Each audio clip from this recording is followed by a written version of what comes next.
시청자 여러분 안녕하십니까? 용감한 토크쇼 직설 원일입니다. 태안화력발전소 비정규직으로 일했던 고 김용균 씨의 장례식이 치러졌습니다. 24살 꽃다운 청년의 안타까운 죽음은 죽음의 외주화라는 화두를 우리 사회에 남겼습니다. 결국 김용균법이 국회를 통과했고 당정이 후속 대책을 내놨습니다. 일부 하청 노동자들의 직고용의 길이 열렸지만 과연 안전 문제를 고용으로 해결할 수 있냐는 또 다른 질문이 남았습니다. 원청이든 하청이든 사람이 죽지 않는 근무 환경. 더 이상 미룰 수 없는 우리 사회의 숙제가 됐습니다. 모든 국민은 외칩니다. 내가 김용균이다. 제2의 김용균을 막을 대안은 뭔지 오늘 직설은 전문가들과 함께 그 대답을 찾아보고자 합니다.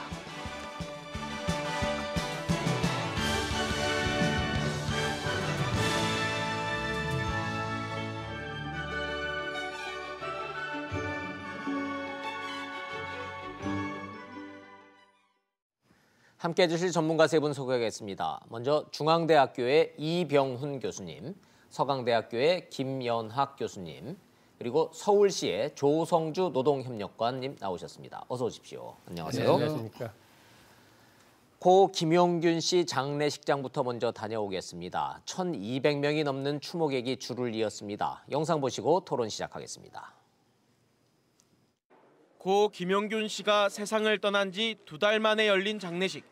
직장 동료는 물론 일반 시민들도 빈소를 찾았습니다. 영정 앞에서 고인의 넋을 기리며 다시는 이런 비극이 없길 기원했습니다. 이 사회에서 일하고 있는 한 사람 구성원으로서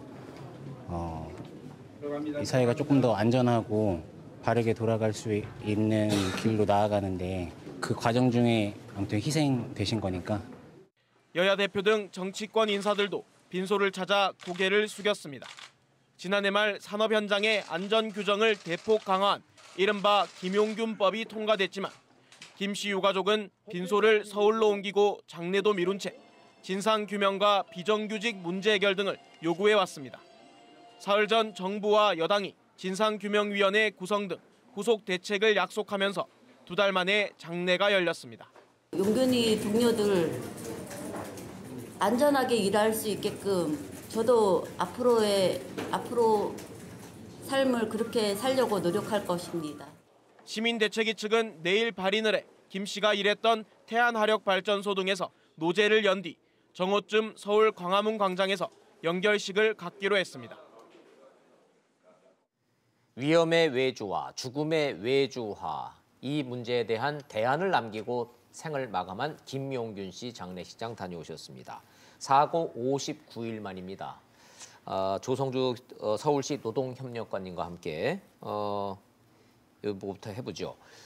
뭐 장례식은 뭐 태안에 있다가 서울로 옮겼고 네. 우여곡절이 많았고 국회 법 통과를 할 때 우여곡절 많이 겪었고까지는 시청자 여러분들이 다 알고 계시는데, 자 정작 장례식장 치르고 난 뒤에 김용균법이 국회를 통과했다라고 소식은 들었는데 말이죠. 네네. 그 내용이 뭔지에 대해서 국민 여러분들이 얼마나 인식하고 계시는가에 대해서는 의문입니다. 네. 자, 김용균법이라는 거는 우리가 언론에서 지어진 이름이고 네. 산업안전보건법이죠. 네, 그렇습니다. 그게 개정이 된 거죠. 그렇죠.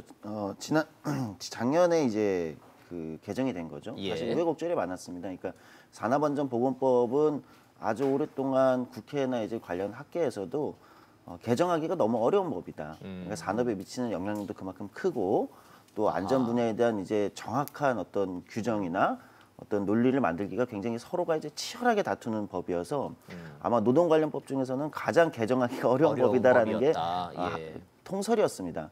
그런데 이제 이게 좀 굉장히 그 비극적인 사고로 인해서 우리가 안전 문제에 대해서 새롭게 고민하게 되고, 그러면서 이제 소위 말하는 네. 김용균법이라는 이름으로 작년 연말에 이제 개정이 되게 된 거죠. 네. 뭐 여러 가지 내용이 있습니다. 근데 가장 핵심은 지금까지 2가지 문제가 핵심이었던 것 같아요. 그 법에 여러 가지 개정이 됐지만 하나는 위험의 외주화 문제였어요. 예. 기존의 산업안전보건법의 좀 그 맹점이랄까요? 이거는 그게 만들어지던 당시와는 다르게 그 이후에는 한국 사회가 많은 업무들을 아웃소싱이라는 이름으로 밖으로 이제 외주화시키는 게 많았는데 특이하게도 위험한 일들은 다 밖으로 뺐다는 거죠. 아하. 밖으로 빼서 하청업체나 용역업체나 밖에 있는 업체들, 특히 비정규직들이 많은 곳에서 위험한 업무를 많이 하게 돼버린 상황에 좀 법이 대응을 못한 측면. 말씀인즉슨 기존의 산업안전보건법 하에서는 네. 위험한 업무를 하청을 주고 외주를 주는 것이 가능했다. 그렇죠. 그렇게 해도 원청은 책임을 지지 않기 때문에. 네. 그러니까 이제 당연히 원청 입장에서는 위험한 일이 산재 사고나 이런 게 일어나면은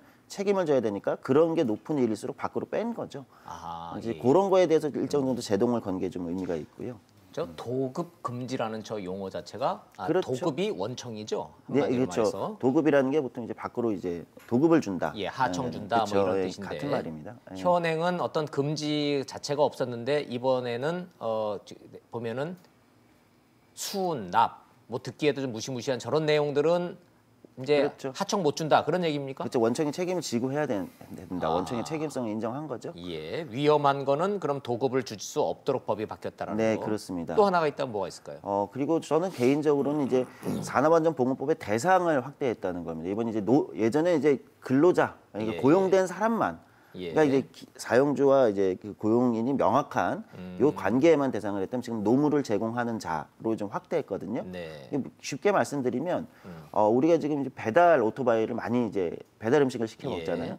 그 배달을 해주시는 분도 오토바이 타고 다니는데 이제 사고가 날 수도 있고 위험한 경우가 있죠. 보험도 잘 안 들어주잖아요. 그렇죠.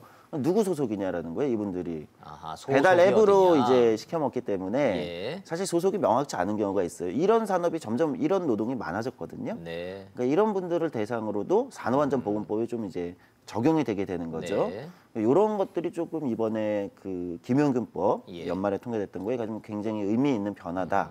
일단 이렇게 짚어볼 수 있을 것 같습니다. 전문가가 아닌 일반 시청자들 입장에서는 김용균법 그러면 핵심이 뭔가 위험한 일을 하청 주고 외주를 줄 수 있던 게 그동안에 만연했는데 네. 이게 제동이 걸렸구나. 네, 그렇습니다. 위험하다고 판단이 되는 거는 함부로 외주를 못 주게 법이 바뀌었구나. 이렇게 이해도 되겠습니까? 네, 그렇습니다. 아, 알겠습니다. 자, 두 분 교수님들한테 이 개정안의 전문 내용들 그 구체적으로 들어가면 좀 내용이 좀 딱딱하고 어려울 수는 있습니다만은 비교적 좀 쉽게 좀 설명을 좀 부탁드리도록 하겠습니다. 자, 위험한 거는 하청 주는 걸 금지하겠다. 하청 줘 놓고도 원청의 책임을 강화시키겠다. 개정안이 통과가 국회를 됐습니다. 이병헌 교수님, 이 법 개정안 자체에 대한 평가 좀 부탁드릴까요? 잘 됐습니까? 예, 앞서 설명을 잘 해주셨는데요. 예. 한편으로 분명히 이 개선된 측면이 있기도 하지만은 예. 여전히 또 많은 숙제를 안고 있는 법안이다라고 그렇게 평가되기도 좋습니다. 합니다. 그러면 개선됐다면은 뭐가 제일 개선됐고 미완이라면 뭐가 제일 미완일까요? 앞서 조성주 협력관께서 얘기를 잘 해주셨는데 그 원청이 예. 이 하청 내지는 외부로 도급을 돌릴 수 있는 그 범위를 일정하게 좀 제한을 했다는 거라든가 네. 아니면 원청에 대한 책임을 예. 과거에 이 원청 관련된 책임이 전혀 없었던 게 아니에요. 거기에 이 현행법 그러니까 그 이전 법에서도 1년 이하의 징역이라든가 아니면 네. 사고 그 원청이 책임질 점에 의무를 위반했을 경우에 1천만 원의 벌금을 주는 것들이 워낙 솜방망이가 되다 보니까 1,000만 원 벌금. 예, 아, 그것을 예, 이번에 이제 3년 이하의 징역과 또는 그 3천만 원 이하의 벌금으로 확대했다. 네. 그리고 또 하나 중요한 변화는 이제 특고라 해서 네. 지금 이 하도급이라든가 그 하청과 달리 예. 우리가 개인 사업자면서 이제 위장된 형태로 예. 일하는 그런 개인들에 대해서 안전사고로도 좀 보호할 수 있는 장치가 마련됐다라는 점은 과거에 계속 우리가 비정규직이 늘고 예. 또 위험의 외주화라는 문제가 크게 이슈가 되면서 네. 그렇게 일하는 사람들의 이제 산업 안전의 보호 규정이 예. 실제 부재했던 것을 이번에 일정하게 채운 부분이 있는데 그런 점들이 제가 이제 개선된 측면으로 말씀을 드리는 거고요. 네, 개선됐다면은 범위가 넓어졌고 책임 소재가 좀 명확해졌고 처벌이 좀 강화됐다. 예. 분명히 하지만은 개선된 거고. 이 법이 개선된 것과 더불어서 여전히 여러 숙제가 있다는 게 과연 이것을 통해서 예. 위험의 외주화가 전적으로 제대로 이제 차단될 수가 있을 것인가, 근절될 수가 있을 것인가에 대해서는 이제 의문점이 되는 거고요. 사실 위험의 외주화가 어제 오늘의 문제는 아닙니다. 앞서 서울시 노동협력관도 계십니다만 2010년에 불과 이제 4, 5년 전에 구의역에서도 마찬가지 사고가 있었어요. 맞아요. 예. 그리고 그때는 19살 청년이었죠. 맞습니다. 예. 이 문제가 비단 이제 공공기관뿐만 아니라 현 정부가 들어온 이후에도 뭐 조선사업장이라든가 건설 현장이라든가 매번 사고가 터졌다면 이제 외주 업체에서 비정규직 일하다가 다치거나 심지어는 죽는 경우가 많이 발생되면서 이번엔 김용균 씨 사고로 해서 그 비극을 통해 가지고 여러 가지 제도 개선이 됐는데 앞서 그런 여러 가지 비정규직 특히 외주 문제가 크게 이 안전사고에 큰 문제를 낳고 있다 해서 심지어는 기업살인처벌법이라는 것을 만들어야 된다 해서 비단 다시요. 기업살인처벌법. 그래서 이거는 우리나라에서 처음 만든 법이 이름이나 장명이거나 아니면 법이 제한된 게 아니라 영국에서 실제 나타난 법입니다. 2007년에 노동자가 일을 하다가 사망을 하면은 그 기업이 살인을 한 거나 마찬가지로 본다. 과실치사로 과실치사로 본다. 그 심판을 해야 되고 그 영국 같은 경우에는 우리가 3천만 원이 아니라 개정법이 3천만 원인데 영국은 한 사고당 7억에 해당되어지는 사고당 7억. 그 과중한 벌금을 주면서 근절할 수 있는 조치가 되다 보니까 영국 같은 경우는 그 이후에 사고율이 급격하게 떨어져서 현재 이를테면 산지 사고에 따른 사망에 이르는 그런 경우가 우리의 10분의 1에 해당됩니다. 그런 식으로 좀 더 과감하고 우리나라가 OECD 내에서도 가장 사고가 많고 또 그로 인해서 중대재해라든가 아니면 사망이 많은 나라인데 이번 법으로도 이런 좀 관행이 얼마만큼 고쳐질까에 대해서는 의문점이 남는다라는 지적이 이렇게 나오는 것이죠. 그러네요. 지금 표로 산업재해 사망자 숫자를 보여드리고 있습니다. 우리가 많기는 많습니다. 2018년 작년 기준으로요. 한 달 평균 80명 넘게 산재로 사망자가 발생을 하는데 그중에 42.5%가 하청 근로자들이 사망을 한다. 이래서 위험의 외주화, 죽음의 외주화. 죽는 사람들 보면 대부분 하청 근로자다. 이 얘기가 좀 나오고 있는 겁니다. 김현학 교수님한테 좀 여쭤보도록 하겠습니다. 이병훈 교수님 말씀을 듣다 보니까 적확한 표현인지는 모르겠습니다만은 법만 놓고 보면 사람 목숨값이 대한민국은 3천만 원이고 영국은 7억이라는 얘기지 않습니까? 그렇게 봤을 때 이번 그 김용균법 개정안도 뭔가 좀 미흡한 점이 있다라는 생각이 좀 듭니다만은. 네, 뭐 저는 우선 이런 비극적 사건이 작년 12월 11일 날 일어났었는데 그래도 그간에 우여곡절이 있었지만 한 2달이 안 된 시간 내에 법안도 통과가 되고 또 정부 여당에서 후속 조치를 내놓은 것. 그동안에 우리 사회가 어떤 일에 대해서 의견을 모으고 어떤 합리적인 방향으로 결론을 내는데 굉장히 시간이 많이 걸렸던 데 비하면 이번에 진행이 굉장히 빨랐다. 그런 면에서는 오랜만에 정치권에 좀 칭찬의 말씀을 드리고 싶고요.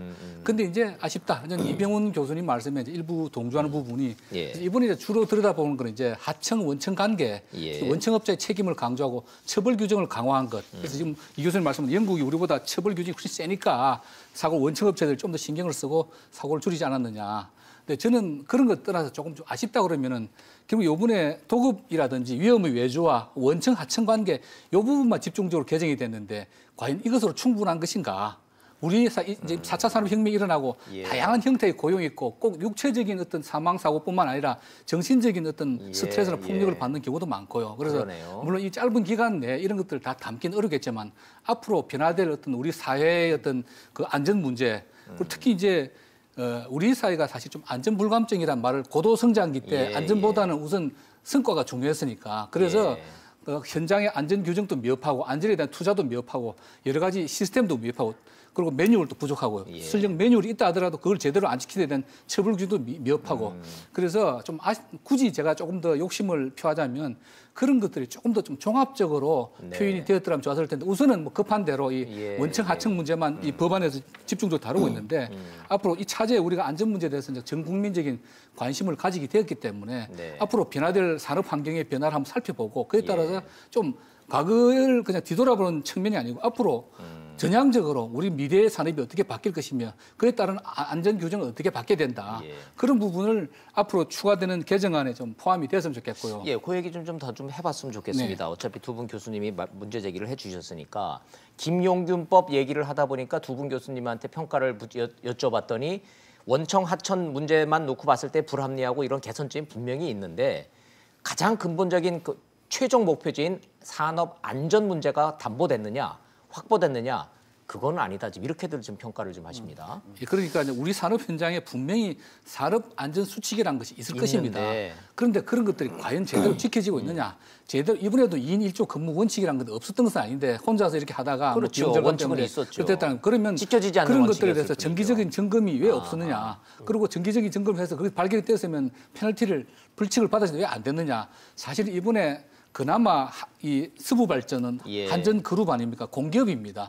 그나마 정부의 입김이 미치는 영역인데 민간 영역에 이런 일들이 얼마나 많이 있을까? 사실 생각하면 겁이 나거든요. 그래서 차제에 저는 제가 바라는 거는 어떤 국가의 어떤 정부 기구를 만들든지 뭐 제 생각입니다. 아니면 시민 감시 단체를 만들든지 그래서 전수로 모든 산업 현장을 들여다볼 수 있겠지만 이렇게 샘플링해서 한 번씩 이렇게 뭐 미스터리 쇼핑하듯이 가서 지적하고 그래서 잘못된 것들에서 개선을 요구하고 처벌하고 이를테면 그래서 원청 사업자뿐만 아니라 모든 자기 사업을 하는 사람들도 안전에 대해서 좀 더 경각심을 가지고 사고가 났을 경우에 자기 사업이 망할 수도 있다라는 그런 어떤 절박감을 가지고 안전 관리를 좀 할 수 있도록 그렇게 시스템이라든지 관리 체계가 바뀌었으면 좋겠다 그런 생각입니다. 내가 김용균이고 내 자식이 김용균이라고 생각을 하고 이 문제를 바라보면 이 문제가 얼마나 심각한 문제인지 조성조 협력관과 함께 대한민국이 얼마나 산업재해가 많은 나라인지 다른 나라하고 비교 가능하죠. 저희가 이 통계도 있던데. 통계치가 많은데요. 제가 뭐 일일이 다 기억은 하지 못하지만 뭐 사실 비교하면 부끄러움밖에 안 될 겁니다. 너무 압도적으로 저희가 높기 때문에. 아니 근데 보면은 어떻게 루마니아, 라트비아 이런 나라보다도 우리가 더 많다라는 거는 좀 자존심도 상하네요. 네덜란드에 비해서는 10배가 넓더군요. 그러니까 한국의 산재 사망률이나 산재 사고 이 비율이 압도적으로 높거든요. 근데 더 충격적인 건 산재 사망률 같은 경우는 한국 저것도 이제 그나마 많이 은폐되어 있는 숫자가 저 정도다라는 의견도 많아요. 저 통계 자체도 정확치가 않습니까? 그러니까 왜냐하면 건설 현장 이럴 때 이제 산재 사고가 나면 그만큼 이제 책임을 져야 되기 때문에 그냥 산재로 처리 안 하고 소위 말하는 이제 비용으로 개인이 이제 개인 비용 합의하고 끝나고 이렇게 해서 통계에 안 잡히는 사고가 있다. 산재 은폐율이 한국이 또 굉장히 높은 나라이기 때문에 산재 사망률을 지금 보여드리고 있는데 오히려 조 특보께서는 산재 은폐율이 더 중요한데 그건 통계도 없다 그 말씀이시네요. 기업에서는 무죄 근무 기간 일수가 굉장히 중요합니다. 그래서 산업재해가 나더라도 말씀하신 대로 쉬쉬하고 개인 간 협의를 해서 뭐 비공개 처리하고 왜냐하면 그런 것들을 회사에서 불명예로 생각하거든요. 그리고 보험료가 또 올라가니까 기업 입장에서는 그럴 바에는 차라리 그냥 개인 돈으로 처리하는 게 기업이 더 경영에 낫다라고 판단하니까 이게 소위 마인드의 차이인 거예요. 그러니까 앞에 우리가 이런 그 산업재해에 관한 한은 아직도 후진국형 인식을 벗어나지 못했다 그 말씀이시네요. 가장 전에 앞에 김연아 교수님이 아주 중요한 부분 지적해 주셨는데요. 한국은 산업화 시절하고 이제 오면서 안전에 대한 건 거의 전무했다고 보시면 돼요. 그러니까 가장 최근까지도 이제 한국의 안전보건공단의 슬로건이 이런 겁니다. 조심조심 코리아예요. 조심조심 코리아. 이건 어떤 인식이 있는 거냐면 당신이 조심해야 된다는 거예요.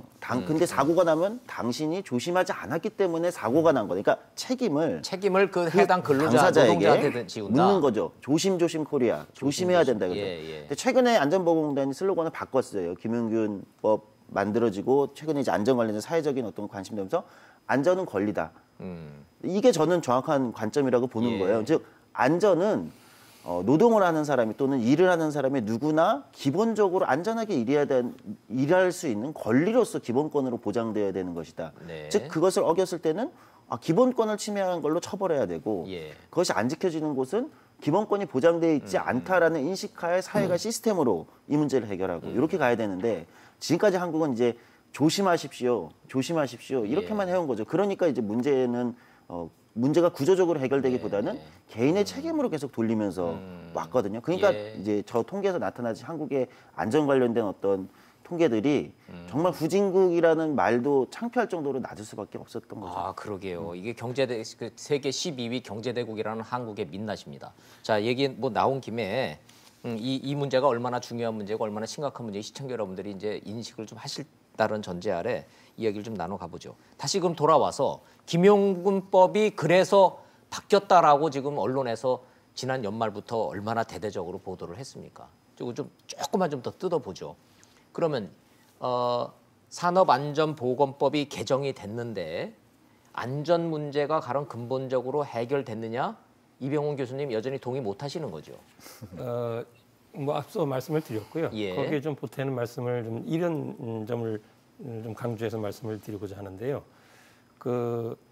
제가 사실 앞서 이제 언급한 구역 진상규명위원회에 참여를 한 바가 있습니다. 그러니까 유사 사건이기 때문에 그때도 그 사고가 발생된 원인을 저희들이 수개월 동안 같이 현장도 다니고 또 관계자를 불러서 조사도 하고 하면서 내린 결론은 그 3가지 요인으로 압축이 됩니다. 기술적인 요인이 있고, 첫 번째 기술, 두 번째는 그 조직 관리상의 문제가 있고, 세 번째 구조적인 문제. 근데 그 기술 관리에 대해서는 그 스크린도어와 관련된 기술 아니면 그 이를테면 서울교통사하고 그리고 이제 하청업체하고의 어떤 유기적인 어떤 그 안전 관리 체계. 근데 보다 근본적인 거는 구조적인 문제, 외주에 따른 문제를 저희들이 그 해당 보고서 결론에 강조를 하게 되는데 그 사고 때도 2인 1조 안전 규정이 있었습니다. 근데 안 지켜졌죠. 안 지켜졌어요. 그것은 바로 저희들이 판단했을 때는 구조적인 요인이 가장 크다. 그래서 하청 도급업체가 정상적으로 이를테면 정규 인력들이 하던 안전 규정들이 하청업체가 도저히 지킬 수 없는 그리고 그 10명이 일하도록 다 인건비라든가 아니면 여건이 갖추지 못하다 보니까 6명밖에 일을 하지 못하게 되고 그러다 보니까 2인 1조가 아닌 1인이 가서 규정은 2인 1조가 돼 있음에도 불구하고 혼자 가서 일을 하다 보니까 이런 사고를 당하게 되는 그리고 또 그 당시에 안전 관련해서는 좀 직영 인력하고 어떤 하나의 상호 어떤 관계를 맺어야 되는데 하청업체다 보니까 저런 그런 보호사각지대가 놓이면서 이렇게 어떤 하나의 이제 비극적인 사고에 이르게 되는 것인데요. 제가 이제 말씀드린 이렇게 한번 비교를 하시면 될 겁니다.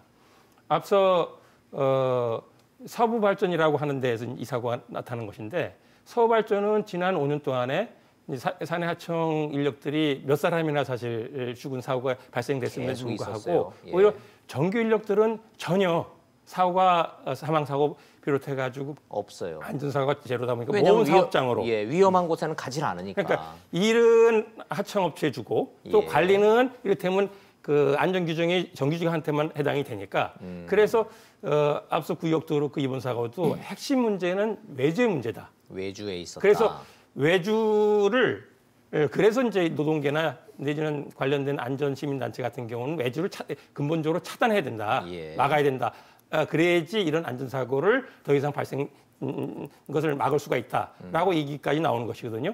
하거나 아니면 외주를 주더라도 앞서 제가 말씀드린 이번 법이 외주를 주더라도 정규직 인력과 동일한 안전 수준을 보장을 하면은 그러면 사고 안 나거나 아니면 아예 외주 인력을 다 정규화해서 정규 인력들이 일하는 것처럼 안전 여건을 보장하면 이런 사고는 날 수가 없어요. 그런데 여전히 지금 외주에 대한 것을 어떻게 하겠다라는 지금 방침은 아예 없는 거고 그리고 외주에 대해서 이번 김용법이라는 것이 일정하게 책임을 올리긴 했지만은 과연 정규직 인력처럼 안전 조건을 그만큼 지켜줄 수가 있을 것인가에 대해서는 비단 뭐 1,000만 원에서 3,000만 원 벌과금만 일부 올렸을 뿐이지 근본적으로 이런 조건을 바꾸지 않았기 때문에 이후에도 지금 사고가 나고 장례식을 치러야 되는 여러 가지 압박감 때문에 그 합의가 된다 하더라도 과연 이 일이 그냥 지나가면은 구역 사고 때도 얼마나 많은 국민들이 그 사고를 사실 같이 비통해하면서 그 사고 현장에 가서 리본도 달고 했던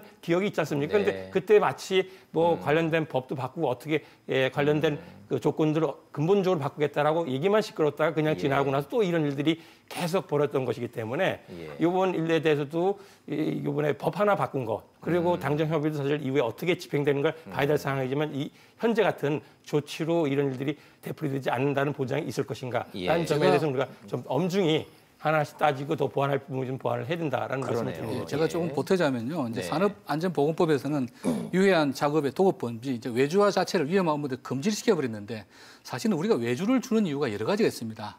하나는 효율성을 높이기 위한 것이고 둘째는 아무래도 비용을 절감하기 위한 것인데 오히려 위험한 업무의 경우에는 전문성이 높은 업체가 더 잘할 수도 있습니다. 그런데 문제는 결국 뭐냐 비용이거든요. 돈을 안 주잖아요. 전문성을 위해서 외주를 준다기보다는 외주 줘가지고 비용을 쳐버리니까 결국 2인 1조를 원칙은 그렇게 됐지만 2인 1조를 할 비용이 안 나오는 거예요. 그래서 어떻게 보면 위험한 일을 한 사람 월급을 더 줘야죠. 그 외국의 경우에도 보면은 그러네요. 집에 가는 뭐 플럼버죠, 뭐 목수 이런 사람들이 예. 사무직 직원보다 이미 선진국은 봉급을 더 많이 받고 있거든요. 그래서 제대로 가격을 쳐주는 것이 위험할수록 값을 쳐줘야 되는데 그렇죠. 우리는 외주를 주면은 값을 후려치는 관행이 외주를 주고 전체 비용만 얼마 딱 줘버리니까 그 비용 내에서 답이 안 나오는 거예요. 그러다 보니까 결국은 2인 1조 업무 이런 것들도 안 되는 거고 매뉴얼대로 할 수가 없는 그런 상황이 되는 건데 이게 문제의 근원을 봐야 되는데 물론 이제 우선 외주화를 금지해 놓으면은 개선은 분명히 될 거로 봅니다. 그러나 보다 근본적인 문제의 원인은 위험 업무를 외주화 주고 제대로 비용을 안 주는 데 있거든요. 그리고 어떻게 보면 위험한 업무는 우리가 예를 들어서 시큐리티, 보안도 지금 보안회사들이 다 외주를 주고 있지 않습니까? 그래서 사실은 궁극적인 답은 외주를 금하는 것이 아니고 외주를 주되 오히려 전문성 있는 외주업체한테 주고 비용은 제대로 쳐주는 그런 문제이기 때문에 이 법안도 우선은 외주가 워낙에 문제가 되니까 이렇게 개정했지만 장기적으로 보면 더 전향적으로 그 비용을 제대로 산정해서 줘야 된다는 뭐 그 만한 일은 아닌데 법으로 규정한다는 것이 그런 이슈가 있고요. 그다음에 이제 지금 그 벌금 원청업체 1년 이하의 징역 5천만 원의 벌금을 3년 또는 3천만 원으로 상향했는데 저는 이건 눈 가리고 아웅이라 보거든요. 아까 말씀하신 대로 적습니까? 이런 거는 어차피 이거 개인이 내는 것도 아니잖아요. 기업에서 내는 걸 거라 원청업체 회사 돈으로 내는 걸 거란 말입니다. 그러면은 그 징벌적 뭐 10억, 20억 이렇게 해가지고 한번 이렇게 원청업체의 의무를 제대로 못했을 때 기업이 흔들거릴 정도로 강하게 이 처벌을 해야 정말 원청업체가 신경을 쓰고 제대로 관리를 할 텐데 1,000만 원에 3천만 원에 대개 보면 제가 볼 때 그게 그겁니다. 뭔 차이가 있습니까? 이 결국 정치적으로 타협을 했기 때문에 이런 상황인데 저는 이런 우리나라에는 아직 이제 뭐 영미와는 달리 징벌적 손해배상 이런 건 없는데 이런 인사사 임명과 관련된 위험 업무에 대해서는 정말 그 징벌적인 그 손해배상 이런 것들 한번 선언적으로도 한번 해볼 때가 되지 않았나 그런 생각도 좀 듭니다. 그 시청자 여러분들 생각은 어떠십니까? 3천만 원으로 올렸다 그래서 기업들이 야 이제부터 안전대책 정말로 제대로 안 하면은 안전사고 나면은 기업이 큰일 나겠구나라고 하는 액수가 3천만 원 이해되십니까? 전문가들은 지금 그 부분 좀 지적을 좀 하고 계시고 외주가 문제냐 비용이 문제냐 이 답은 어떻게 해결을 해야 할까요? 말씀을 들어보면 두 분 말씀이 외주 자체가 문제가 되니까 이거를 원천적으로 금지시키겠다도 이해가 되지만 아니다. 반대로 보면 위험한 일을 오히려 외주 주는 게 더 안전할 수 있다. 문제는 비용이다. 돈만 제대로 쳐주면. 둘 다 맞는 말 같기도 하고요. 그러니까 어떻게 보세요? 사실은 둘 다 맞는 얘기죠. 결국은 둘 다 맞는 얘기인데요. 그러니까 더 근본적인 거는 외주든 아니면 이제 비용이든 그 이전에 제가 아까 잠깐 말씀드렸던 중요한 관점이 있다는 거예요. 그러니까 안전에 쓰는 돈을 그냥 비용으로만 생각한다는 거예요. 기업들이 한국의 기업들이 특히나 그건 투자인데 그리고 사실 보험이고 투자인데 다른 데는 그러니까 좀 전에 이제 IT나 이런 쪽에서 보안에 기업들이 돈을 쓴다. 이러면 보안에 쓴다. 이러면 대부분 그건 투자라고 생각하지 않습니까? 왜냐하면 보안이 얼마나 지금 정보화 사회에서 중요한지 우리가 다 일반 시민들도 깨닫고 있잖아요. 그건 투자라고 생각하면서 똑같이 사람의 몸에 관련된 실제 인명과 관련된 안전은 보안처럼 투자라고 생각하지 않는 거죠. 우리 사회가. 그러니까 만약에 그것을 진짜 중요한 투자고 우리 뭐 국가가 하던 아니면 기업이 하던 그것은 기본적으로 갖춰야 될 권리와 투자다 이렇게 인식하게 되면 그것은 이제 비용의 문제가 아니라 외주. 그러면 아주 합리적으로 더 전문적이고 더 안전하게 할 수 있는 아주 좋은 전문적인 업체가 있다. 그럼 그 업체에 외주를 주는 건 오히려 안전을 더 높이는 투자가 될 수 있겠죠. 비용을 그만큼 들겠지만 또는 그것이 아니라 이것을 오히려 그렇게 밖으로 빼니까 비용으로 괜찮은 데가 없어. 이건 차라리 우리가 직접 관리하는 게 나을 것 같아. 라고 판단해서 하게 되면 또 그것도 투자로 볼 수 있는 거거든요. 그러니까 단순하게 이제 볼 수는 없는데 근데 한국은 이제 전반적으로 지금까지 경향성을 보면 명백하게도 외주를 비용의 절감으로 안전의 비용을 깎기 위해서 외주를 하는 방식으로 해온 거죠. 그렇기 때문에 최근에 이제 외주화에 대한 문제제기가 많이 되는 거죠. 말씀 중에 저희가 통계치를 보여드리면 좀 다소 복잡합니다만 전체적으로 보시면요. 다른 얘기가 아니라 하청업체, 외주업체가 늘어났다라는 겁니다. 비정규직들, 하청업체가 우리는 점점 늘고 있는 추세라는 점, 사고는 여기서 나고 있다는 점 들여다봤더니 외주를 전문적이고 잘 알아서 외주를 주는 게 아니라 비용 후려치기 위해서 외주를 줬다라는 증거다. 이렇게 좀 얘기가 가고 있습니다. 자, 좋습니다. 그럼 대안으로 좀 가보죠. 그래서 당정이 후속 조치로 이 문제 해법으로 당정이 상은 직고용입니다. 2,500명 정도의 외주업체를 직고용하는 식으로 가겠다. 이렇게 됐는데 이 내용 어떤 내용이고 얼마나 실효성이 있는 얘기인지 전문가들 의견 좀 여쭤보도록 하겠습니다. 이병우 교수님, 예. 직고용한다라는 게 무슨 뜻인지는 알겠는데요. 만약에 직고용을 한다면 외주 줬던 거, 하청 줬던 거를 직고용을 한다면 이것도 법을 다시 바꿔야 되는 상황은 아니죠. 법 개정 사항은 법 아니고요. 개정 사항 아닌 거죠. 예, 그래서 후속 대책으로 나온 건데. 예. 자, 그럼 당정이 선택한 해법은 외주의 비용을 늘린다는 것보다는 일단 직고용으로 해서 직접 한번 해보자. 이렇게 좀 방향을 잡은 것 같기는 한데 어떻게 평가하십니까? 이번 그 김용균 씨의 사고가 예. 우리가 이제 안전 문제이기도 하고, 근데 그분의 지위가 협력업체 그 비정규직이다 보니까 네. 이제 이 고용 문제가 같이 좀 오버랩되어 있는 그런 문제 성격을 갖고 있어요. 예. 그러다 보니까 이제 안전에 대해서도 법 개정뿐만 아니라 후속에 안전 조치의 내용이 당정 협의 사항으로 포함되기도 했지만은 그랬죠. 또 그 외주 인력이라고 하는 그 지위를 어떻게 이제 좀 보완을 하거나 아니면 개선 조치를 하자라고 해서 직고용 얘기가 나오는데 그걸 좀 더 좀 부연해서 제가 설명을 해드려야 될 것 같은데요. 네. 이 발전 회사에 이런 외주 인력으로 일하는 사람이 크게 두 분야입니다. 해서 네. 하나가 연료 환경 설비를 운전하는 분야가 있고요. 예, 석탄 떼고 기름 떼고 하는 그런 이제 그 연료 파트가 있는 김용균 씨가 거고. 일했던 직무가 바로 이런 직무고 맞아요. 거기 예, 종사하는 사람 한 2,500명 2,500 여가 명. 되는데 이들에 대해서 직고용한다라는 방안이 나왔고 예. 그리고 두 번째 이제 또 남은 것이 경상정비라 해서 그 설비를 계속 돌아갈 수 있도록 정비 업무를 담당하는 발전소 분들이 전체 이제 뭐 설비 정비 예. 그걸 경상 정비라고 부르는 모양이죠. 예, 그렇습니다. 예. 그 종사하는 사람이 한 5천여 명 되는데 더 그 중에 많군요. 이제 한전 자회사인 KPS 그 인력이 한 2,200여 명이 되고 3천여 명이 또 남아 있는데요. 우선 다시 직고용 네.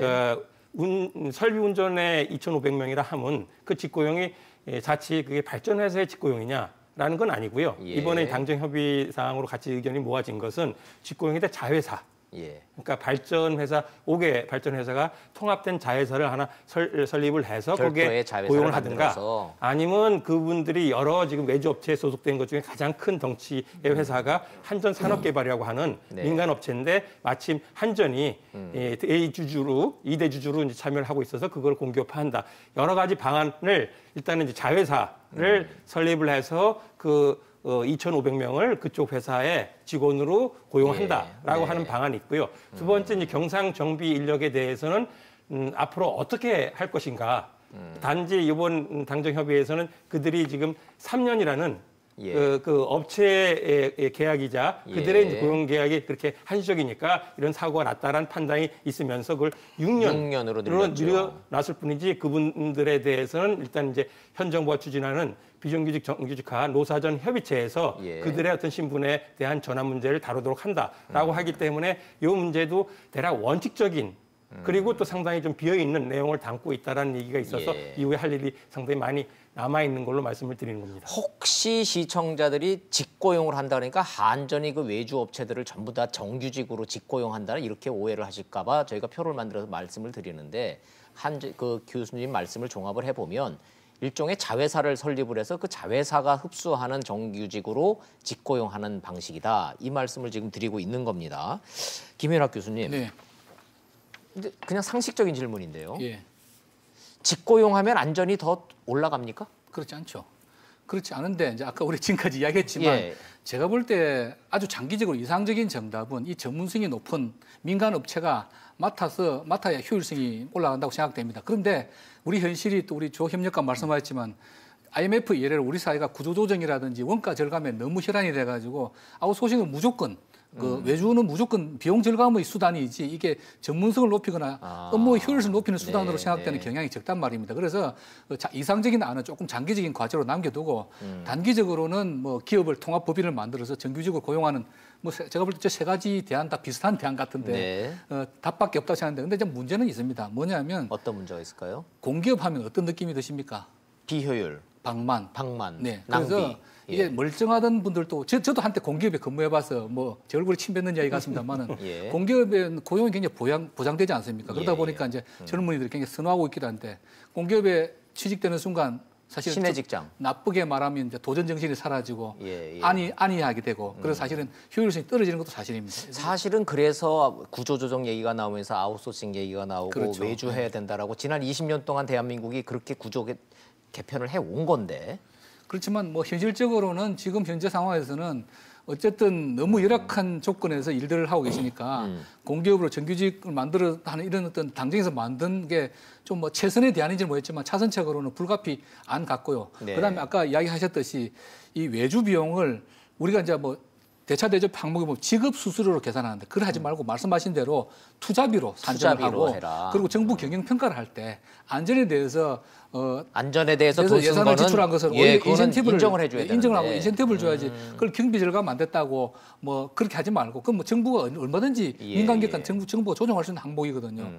그래서 이렇게 우선 출범을 시켜놓고 그렇지만 그렇게 가면 제가 뭐 불행히도 5년 10년 지나면 거기가 또 나태해지고 좀 어떻게 보면 공기업의 그런 문제점들이 드러날 수도 있습니다. 그래서 뭔가 그 자체가 이게 영원한 그 정답이라고 생각하지 말고 우선 과도기적으로 너무 지금 문제가 심각하니까 차선책을 찾아놓은 것이고 그걸 좀 더 전향적으로 발전시키기 위해서 우리 사회 전반의 외주에 대한 어떤 그런 그 개념도 바꿔야 되고 계속 새로운 대안을 모색해야지 그렇게 공기업화 시켜놓고 이제 끝났다라고 하면 그게 또 하나의 장기적으로 괴물이 될 수 있다 그런 걱정도 좀 듭니다. 예, 자 시청자 여러분들도 교수님들 말씀 들으면서 여러 가지 생각이 교차하실 것 같은데 그래 뭐 저 직고용 말은 좋은데 자회사 만들어서 또 다른 공기업 만들어서 거기다가 정규직화해서 이거를 갔을 때 과연 지속 가능한 것이냐 첫 번째 질문. 두 번째 그러면 그렇다고 그러면 안전이 높아지는 거냐 둘 다 보장이 없다라는 의견들을 교수님들은 갖고 계시네요. 조특보께서 네. 어떻게 생각하세요? 이 직고용 저는 문제는 기본적으로는 현재로선 효과가 있을 겁니다. 왜냐하면 당장은 급한 일이다. 왜냐하면 지금의 이게 외주화되어 있는 이 업체들의 안전 수준이나 이런 거는 너무 이제 낮기 때문에 예. 이게 기본적으로 직고용해서 그게 이제 아까 말씀드린 이제 통합 자회사든 아니면 공기업화 시키든 여기에 예, 들어오면 기본적인 이제 룰 안으로는 들어오는 거잖아요. 네. 적어도 이제 공기업의 장점이 또 이런 건 있어요. 공기업은 굉장히 세세한 규정이나 틀 안에서 어쨌든 규제를 받는 곳입니다. 그러니까 예. 지켜야 될 규정이 좀 답답할 정도로 많이 이게 때로는 비효율성으로 민간과 달리 예. 정부와 언론이 들여다볼 수 그렇죠. 이게 기관 저기 루트가 있으니까. 예, 그래서 이게 때로는 비효율성으로 나타날 때도 있지만 어떤 측면에서는 굉장히 세세한 규정과 이런 것들을 매년 굉장히 그 감사나 이런 걸 받아야 되기 때문에 그게 가진 또 장점이 있을 수 있거든요. 그러니까 네. 지금 발전회사 같은 경우는 제가 볼 때는 이렇게 들어올 경우는 상당히 안전이나 이런 부분은 이전보다 향상할 거는 상당히 클 거다라고 기본적으로 예상할 수 있을 것 같습니다. 다만 네, 네.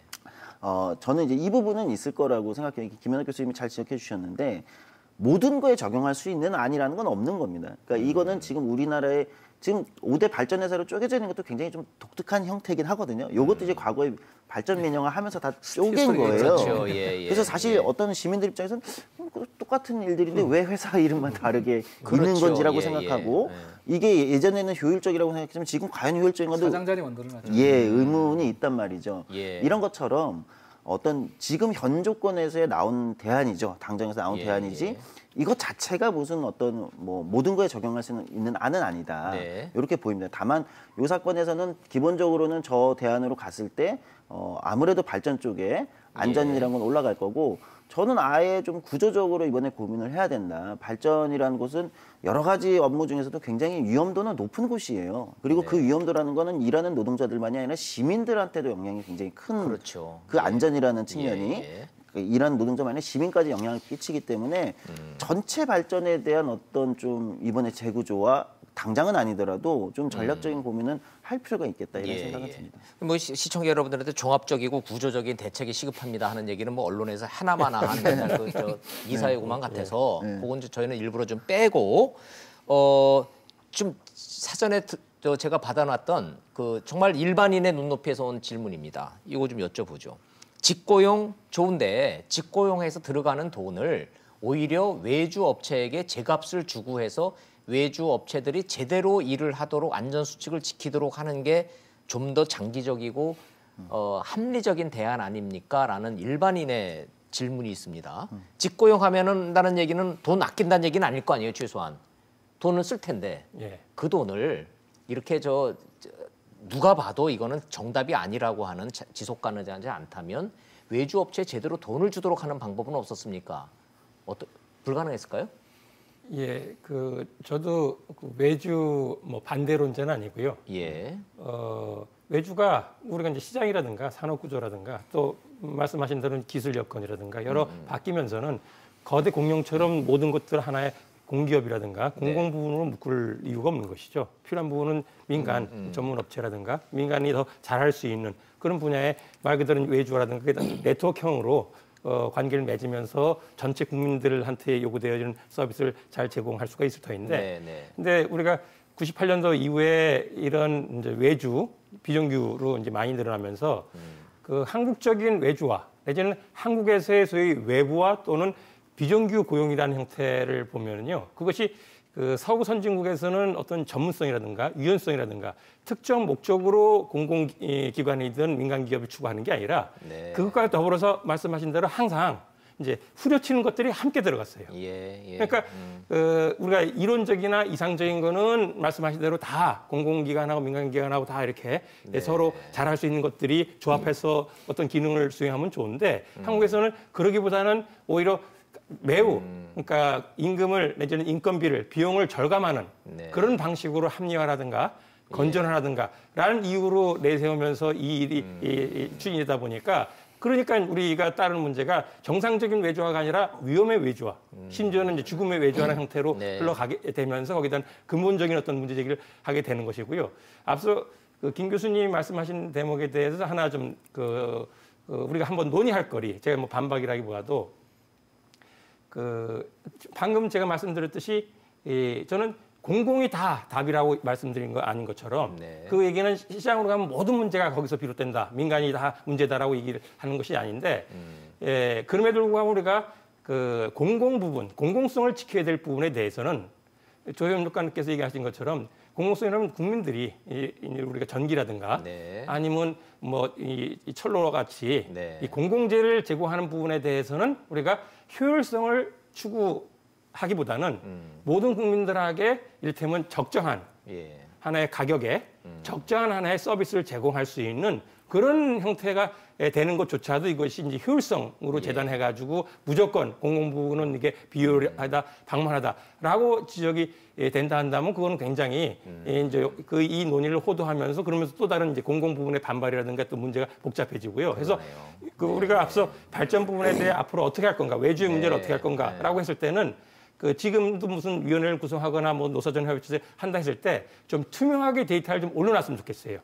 그러면서 이것이 정말 공공성을 지켜주면서 효율성을 잘 찾는 길인지 아니면 효율성을 지나치게 하면서 국민들한테 해가 되는 그런 식의 공공성을 파괴하는 그런 식의 변화인지 그런 것에 대해서 좀 당사자들끼리 밀실이 아니라 국민들이 좀 열어놓고 보면서 거기에 적절한 하나의 합의점을 찾아나갈 수 있도록 돼야 되는데 그렇지 않고 정부가 그동안은 뭐 합리하다 아니면 선진하다 이런 식으로 공공 분야를 마치 이제 방만하고 어떤 식의 문제를 하면서 결과적으로 이제 국민들한테 여러 가지 안전사고든 그 공공 서비스가 저해되어지는 문제도 상당히 있었기 때문에 거기에 대해서 제가 보완하는 말씀을 드리게 됩니다. 공공기관의 효율성 얘기를 나오니까 저분 생각나네요. 오영식 코레일 사장 사퇴하실 때 그때 사고 나서 사퇴를 할 때 보니까 자기가 저 코레일 사장 해보니까 너무 후려쳐놓고 민영화하고 난 다음에 너무나 이거를 줄여놔가지고 비용을 줄여서 이렇게 자꾸 사고가 나더라. 이건 불가항력이었다. 저런 이제 사퇴의 변이 좀 있었는데 저 동의하세요? 기본적으로? 동의하는 부분도 있고 왜냐하면 정부에서 어떤 이제 예산 담당자가 공기업에 대해서 예산을 책정할 때 정성적으로 그 디테일한 스토리 라인을 보지 않습니다. 그래서 숫자만 가지고 해마다 5%씩 이렇게 치거든요. 그러면 어떻게 보면은 솔직히 말씀드려서 정액시켜줘야 될 부분도 있고 아니면 10% 이상 후려칠 부분도 있는데 그걸 다 속속들이 사정을 알지 못하죠. 그렇게 일률적으로 그리고 공기업이 여러 개 있으면 어느 공기업에는 정액을 시켜주고 어떤 공기업 깎고 또 그렇게 못합니다. 해마다 지침이 내려 5% 일괄. 그러다 보니까 이제 오영식 사장 같은 분은 좀 억울했을 걸로 생각이 됩니다. 근데 이제 사실은 이제 우리 이 교수님 제기하신 문제. 어느 나라든지 공기업이나 공공기관이 필요합니다. 그렇죠. 그 공공기관이나 공기업이 담당해야 될 범위를 어디까지 가져가냐는 이제 어떤 정권이라든지 그 사회 철학에 따라서 사회적 합의가 합의도 필요하고 조금 뭐 진보적인 정권은 좀 많이 가져가자 그러고 보수적인 정권은 신자유주의 정권은 좀 적게 가져가고 그 차이는 있는 것이고요. 근데 이제 뭐 말씀하신 동의하는 부분은 공공기관이 효율성은 그렇게 높지는 않지만 투명성은 사실 특히 우리나라 뭐 감사원 여러 가지 작동을 잘하고 있기 때문에 투명성 자체는 굉장히 높거든요. 그렇기 때문에 공공기관은 저도 반드시 부정적으로 보는 것만은 아니고요. 그런데 이제 아까 시청자께서 하셨던 그 질문 내용을 보면 똑같은 비용을 가지고 민간에 맡기느냐 공공기관에 맡기느냐 그러면 저는 민간을 택하겠습니다. 근데 문제는 그건 보장이 없다는 거죠. 왜냐하면 공공기관의 경우에는 예산을 책정해야 될 예를 들어서 종업원 수가 많아서 월급을 더 줘야 되면은 그 안 줄 수가 없지 않습니까? 당연히 그 줘야 되는 거고 그러다 보면 그 예산을 마음대로 깎거나 그렇게 하지는 못하는데 민간에 딱 주는 순간 아무리 똑같은 예산을 줄 수가 없어요. 이게 내 품에 있는 것하고 밖에 나가 있는 것 아무래도 밖에 있는 것 우리 사회가 그런 합리적인 관행 아까 이야기한 대로 안전을 투자비로 보고 그에 대해 투자한다는 개념으로 안전에 대해 투자를 하고 또 그 원가를 잘 계산해 가지고 오히려 안전은 정규직보다 더 받아야 되는 그런 어떤 정부 당국자부터 사회 일반의 마인드가 개선되기 전까지는 그건 민간에 맡기는 게 좋다는 건 위상론이고 현실적으로는 일단 이렇게 실험을 한번 해보는 그러면 사전에 저희가 받아놓은 그 시청자 질문은 답이 나왔네요. 같은 값이면은 민간은 외주한테 제값을 주면 되지 않느냐라고 상식적으로 생각하지만 우리 공기업의 운영 이 관행과 이 뿌리 깊은 구조적인 문제가 외주 줘서 아웃소싱 하고 나면은 후려치게 돼 있지 절대 돈 제대로 못 준다. 그러니까 일단 직고용으로 가자. 이게 현재로서는 답이다. 이제 이렇게 좀 대답은 해주셨네요. 그렇죠. 왜냐하면 앞서 저희가 방송 맨 처음에 짚어봤던 산업안전보건법이 개정이 있어서 좀 나아졌지만 여전히 전체적으로 처벌은 미약하고 책임성 있는 게 세지는 않으니까 그런 게 사회 시스템이나 철학이나 법 제도까지 모두 완비가 됐을 때 아마 제가 볼 때는 이제 외주를 줘도 전문적이고 오히려 안전에 훨씬 전문성이 있는 곳이 안정적으로 할 수 있는 이런 일이 오지 않을까. 그러니까 여전히 저희 사회는 우리 사회는 그 과도기에 한 걸음씩 걸어가고 있다 이렇게 봐야 될 거고 그 걸음을 좀 굉장히 진중하고 신중하게 우리가 내디딜 필요가 있겠죠. 시청자 여러분들이 지난 20년을 좀 복기를 좀 하셔야 될 것 같습니다. 20년도 더 됐네요. 97년도 IMF 터진 이후에 대한민국 사회에 화두가 됐었던 구조조정이라는 것, 아웃소싱, 외주 이거 처음부터 비정규직 그냥 이 비용 깎는 거로만 이 인식이 돼 있지 이게 전문화돼 있고 이게 더 잘한다. 이거는 아니었었으니까요. 좋습니다. 이렇게 사회적 대타협이 필요한 화두로 결국 가게 되는데 사회적 대타협이라는 이 화두 얘기 나온 김에 뭐 이 얘기를 좀 안 할 수가 없네요. 경사노위가 이제 8일로 이제 돼 있는데 탄력 근로제 문제에 대해서도 노동시간 단축, 탄력 근로제 이것도 사회적 타협이 필요한데 잘 안 되고 있습니다. 전문가들 어떻게 예측하시는지 이거 좀 그 상황 진단부터 좀 간략하게 좀 하고 넘어가죠. 이병헌 교수님, 누구보다도 잘 아시니까 탄력 근로제 뭐 제가 미리 좀 해놓고서는 말씀드릴게요. 현재 3개월이죠. 이거를 이제 정부가 대통령부터 나서서 이거 좀 기업들이 하도 아우성을 치니까 좀 완화하겠다 얘기했고 기업들은 이건 최대 1년까지 하자는 거고 뭐 국회에서는 6개월로 지금 늘리자는 거고 민주노총은 절대로 안 된다고 지금 참여도 안 하고 있는 거고 어떻게 될 것 같습니까? 결론적으로. 일단은 상당한 진통 그리고 이를 둘러싼 노정 갈등을 좀 피하기가 어려운 하나의 이슈로 떠오르지 않을까라고 걱정이 됩니다. 저도 동감하기 때문에 제가 바랬던 답변은 아니시고 자 교수님이시니까 결론적으로 이 문제 이대로 그냥 계속 갈 수는 없지 않습니까? 현행법대로. 참 좀 과정이 왜 그렇게 끌어왔는지 정부 여당이 좀 제가 좀 원망스러우신 거예요. 안타깝고요. 그리고 이후에는 아무튼 이게 그 순탄하게 이거는 법을 고쳐야 될 상황이거든요. 근데 법을 고치기까지가 어떻게 잘 진행이 될지 또 법 고쳐지는 것이 과연 그 빠른 시일 내에 가능할지 그런 점까지 의문이 되는데 자신이 없으시네요. 이 경사노위에서 이게 합의가 돼서 국회로 넘어가는 쪽보다는 어차피 합의는 안 되는 거고 공은 무조건 국회로 넘어가게 돼 있다 이렇게 보시는가요? 두 가지인데요. 말씀하신 대로 경사노위가 구정설을 지난 직후에 이제 회의를 했다고 들었고요. 그리고 마지막 회의를 11일로 돼 있는데 노사는 뭐 합의 전혀 기대하기 어렵고 그 안에 참여하는 공의원들 스스로도 이번에 보통 노사가 같이 의견을 모으지 못하면은 공의원이 이제 하나의 의견으로 노사가 의견이 있다 하더라도 공의원 이렇게 됐으면 좋겠다라고 이제 방안 제시를 해왔던 것이 그동안에 노사정위원회나 경사노위 같은 사회적 기구에서 해서 보통 이제 진행하는 방식인데 그조차도 지금 굉장히 위원들 내에서도 좀 그러니까 의견이 갈려 있어서 좀 모아지기가 어렵고 그렇다면은 일단 사회적 대화로 합의점을 도출해 달라라고 정부 여당이 일단 공을 던졌던 것에 뭔가 좀 기대하는 만큼의 답을 좀 찾지 못하게 되면 고스란히 국회가 그거를 그 여당의 원내대표께서 그 2월 말까지 이 법은 통과를 어떻게든 처리하겠다라고 밝힌 바가 있는데 일단 그 경사노위에서 진행 사정도 그렇게 지금 제대로 원하는 답을 기대하기 어렵고 공익 국회로 간다 하더라도 현재 지금 2월 국회가 제대로 열릴까라는 점이 좀 의문시되고 있지 않습니까? 그렇죠. 정치적인 이슈로. 그래서 뭐 그 중앙선관위 위원 임명과 관련해서든 다른 정치적인 쟁점 때문에 그런 상황이 2월 국회만 그러냐? 지금 벌써 내년 총선을 앞두고 너무 지금 여야가 지금 이미 정치적으로 너무 격돌 국면으로 들어가기 때문에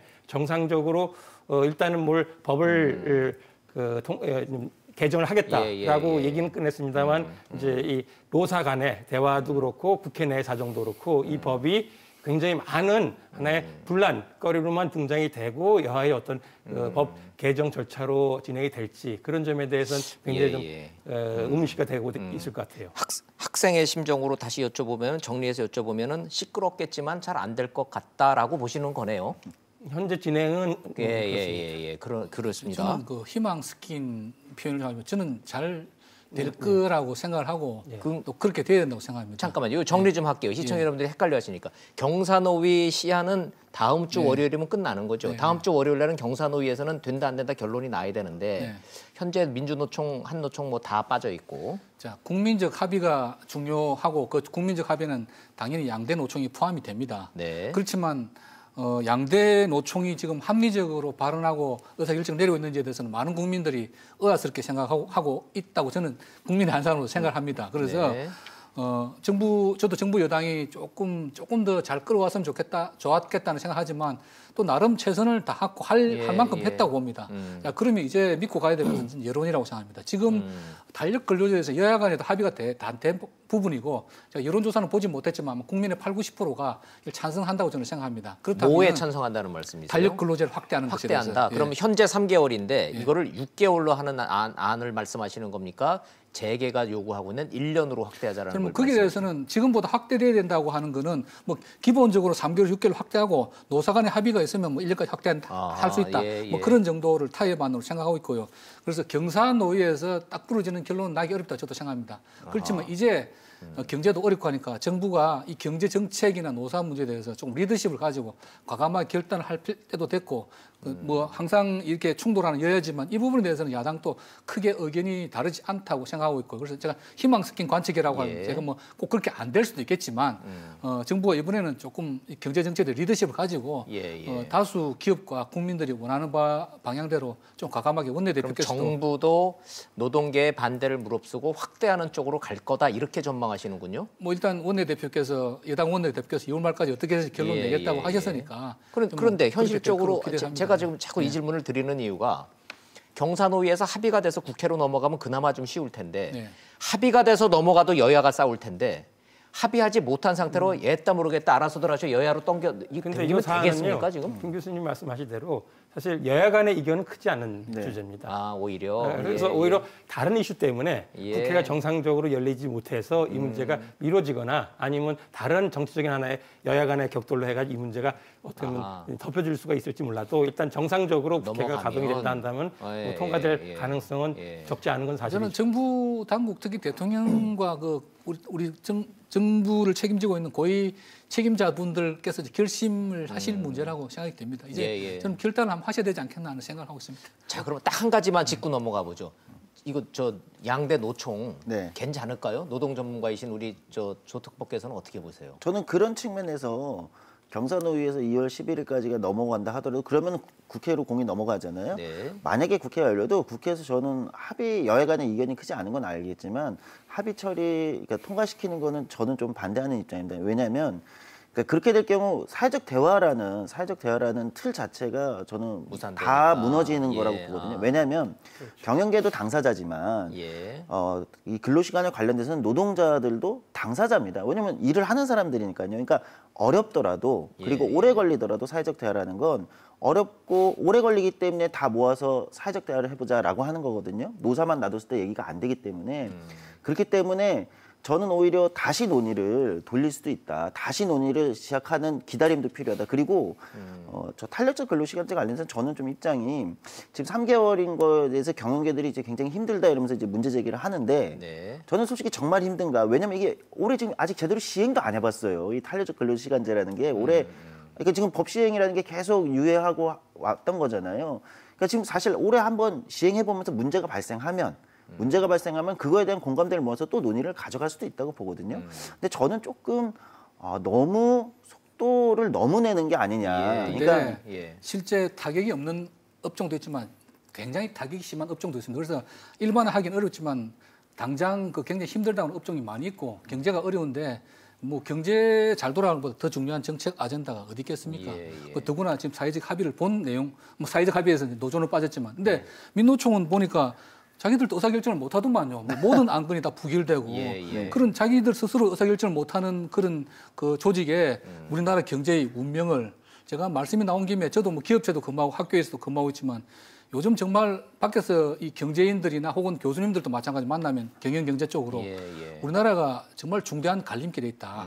국민소득 3만 불 이제 들어왔는데 뭐 3만 불이 옛날에 3만 불이 아니긴 합니다만 이제 그렇죠. 선진국 초입인데 정말 우리나라 이제 세계 5대 강국 이렇게 나가느냐 아니면 정말 생각해도 싫지만 혹자 뭐 극단적인 주장은 남미 모델도 이야기하지 않습니까? 베네수엘라로 가느냐. 그런데 뭐 베네수엘라에 가는 일은 뭐 설마 없겠지만 정말 우리가 한 단계 계속 선진국 문턱에 딱 한 번 더 뛰는데 그게 뭐냐면 사실 노동 이슈거든. 노동의 유연성, 노동 계획인데 이 부분에 대해서 지금 우리가 제대로 이 시점에서 방향을 제대로 잡지 못한다면은 이게 정말 우리나라가 더 이상 한 단계 더 점프업하는 것이 어려워질지도 모르겠다. 동의가 되거든요. 그런 측면에서 굉장히 여러 가지 대외적인 대내외적인 여러 경제 여건들이 있고 그리고 노동의 어떤 개혁이라고 뭐 표현하자면 그게 굉장히 중요한 선진국으로 한 단계 더 업그레이드하는 데 중요하다고 생각하는데 대부분의 사전에 다른 나라들이 똑같은 그 기로에 섰을 때 사회적 대화들로 돌파를 했기 때문에 우리도 지금 사회적 대타협을 하자는 건데 근데 그 사회적 대화가 1, 2년의 결론이 난 적은 없습니다. 대부분 5년, 길게는 10년까지도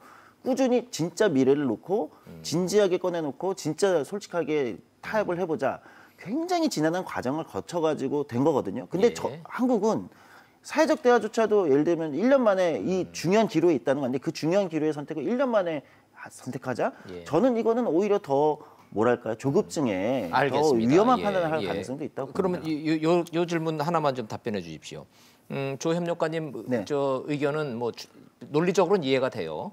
자, 안 되면은 될 때까지 연기하자라는 건데 그렇게 되면 어떻게 됩니까? 탄력 근로제는 현행 3개월이 그냥 그대로 가는 거죠. 법이 어쨌든 입법이 그렇게 된 거예요. 그대로 간다. 자, 시간이 없기는 한데 탄력 근로제 문제는 사회적 대타협이 시한은 왔고 국회로 넘어가는데 이게 좀 답이 없고 전문가들의 의견이 엇갈리니까 이거는 딱 한 분만 여쭤보도록. 이병 교수님, 대안이 뭘까요? 이대로 그냥 가야 됩니까? 민노총 안 들어오면은 아니면은 빼고 가야 됩니까? 아니면 어떤 의견에 동조하십니까? 저는 그 재계에서 그리고 이 자리에서는 김 교수님이 이제 경제가 어려우니까 탄력 근로제를 어떤 손을 봐야 된다라는 의견이신데 탄력 근로제를 손봐서 과연 그로 인해서 얼마나 일자리가 또 이 위기라는 경제를 이 법 하나 손댄다고 해가지고 그렇게 우리가 건드릴 수가 있을 것인가? 아마 이제 상징적인 의미로 얘기를 하신다라고 이해는 되지만은 오히려 경제가 정말 위기를 한다면은 그럴수록 재계, 노동계, 국민들이 우리 외환위기 때 국민들이 다 근무하듯이 사회적 주체들이, 경제적 주체들이 함께 좀 뜻을 모으는 그런 대화 절차를 제대로 좀 풀어가는 게 필요하기 때문에 한술에 이 법을 손대고 그래서 어떻게 달라보자 이렇게 접근하는 것보다는 오히려 좀 시간이 걸리더라도 좀 제대로 사회적 대화 그리고 주체들 간의 신뢰를 좀 모을 수 있는 그런 것이 더 중요하지 않을까라는 의견을 드립니다. 예. 이분 말씀에 제가 동의를 하고요. 예. 충분히 사회적 대화를 해서 타입이 되면 얼마나 좋겠습니까? 근데 지금 시간이 없다는 겁니다. 아까 제가 말한 우리 올해가 어쩌면 굉장히 중요한 기로일 수 있다. 아까 탄력 근로자 말씀하신 저는 이제 IT 업계에 근무하지 않습니까? 그러면 처음에 이제 새로운 프로그램이나 이게 4차 산업혁명 앞으로 우리가 정말 선진국으로 도약하느냐 아니면 전통적인 제조 강국 혹은 제조 중진국으로 남느냐는 중요한 기로인데 개발하려고 그러면 며칠 동안 밤새서 일을 할 경우도 필요하고 그런 것들이 지금 당장 막히게 되거든요. 그래서 신산업, 특히 우리나라가 앞으로 향후 경쟁력을 가져야 될 4차 산업혁명 분야에서 전통적인 제조업보다는 이 분야에서 탄력 근로자가 굉장히 필요하더라. 특히 주변의 동료들이나 이렇게 보면 그래서 드리는 말씀입니다. 예, 알겠습니다. 탄력 근로제 사회적 대타협이 필요한 문제인데 이렇게 의견이 분분하고 시간은 촉박합니다. 시청자 여러분들의 의견도 저희 직설에 전달을 해주시면 다음 주 월요일 날 탄력 근로제 문제에 대해서 또 한번 주제를 마련을 해서 이 문제에 대해서 심층적으로 토론을 한번 해보도록 하겠습니다. 경사노위가 마무리되는 월요일 날 탄력 근로제 문제 집중적으로 한번 다뤄보도록 하겠습니다. 오늘 김용균법에서 시작해서 탄력 근로제 문제 경사노위 상황까지 짚어봤습니다. 우리 사회에 큰 숙제로 남아 있습니다. 오늘 토론은 여기서 정리하도록 하겠습니다. 이병훈 교수님, 김현학 교수님, 조성주 협력관님이셨습니다. 감사합니다. 잘 들었습니다. 네, 수고했습니다.